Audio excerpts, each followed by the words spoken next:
আপনি কি জানেন বাংলাদেশের একজন তরুণ ইসলামিক বক্তা যিনি শুধু ধর্মীয় জ্ঞান নয় আধুনিক বিজ্ঞান ও যুক্তির আলোতে মানুষকে দিক নির্দেশনা দিচ্ছেন। হ্যাঁ, আজ আমরা জানবো আবু তাহা মোহাম্মদ আদনান সম্পর্কে, যিনি কেবল একজন বক্তা নন বরং বর্তমান সময়ের এক আলোচিত ব্যক্তিত্ব।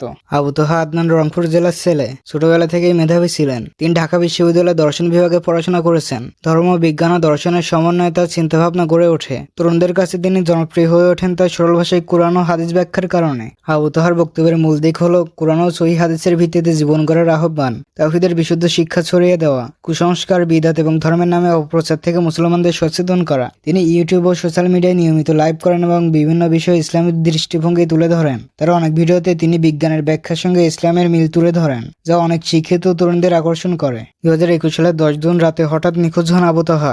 এই ঘটনা নিয়ে দেশ জুড়ে আলোড়ন সৃষ্টি হয়। অনেকে নানা রকম মতামত দেয়। কেউ বলেন সরকার জড়িত, কেউ বলেন কোনো গোপন সংস্থা। প্রায় 8 দিন পর তিনি ফিরে আসেন এবং জানান যে তিনি আত্মগোপনে ছিলেন। তবে এই ঘটনা তাকে আরো বেশি আলোচনায় নিয়ে আসে। যদিও তার অনেক বক্তৃতা প্রশংসিত হয়েছে, তবুও কিছু ধর্মীয় চিন্তাবিদ ও গোষ্ঠী তার মতের কড়া সমালোচনা করেন।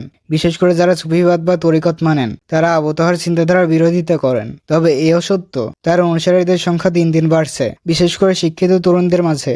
আবু তাহা আদনান একজন তরুণ যুক্তিবাদী এবং স্পষ্টভাষী ইসলামিক স্কলার, যার প্রতি ভালোবাসা যেমন আছে ঠিক তেমনই বিতর্কও কম নয়। তবে একটা কথা মানতেই হবে, বর্তমান সময়ে ইসলাম নিয়ে তরুণ প্রজন্মকে সচেতন করতে তার অবদান অনস্বীকার্য।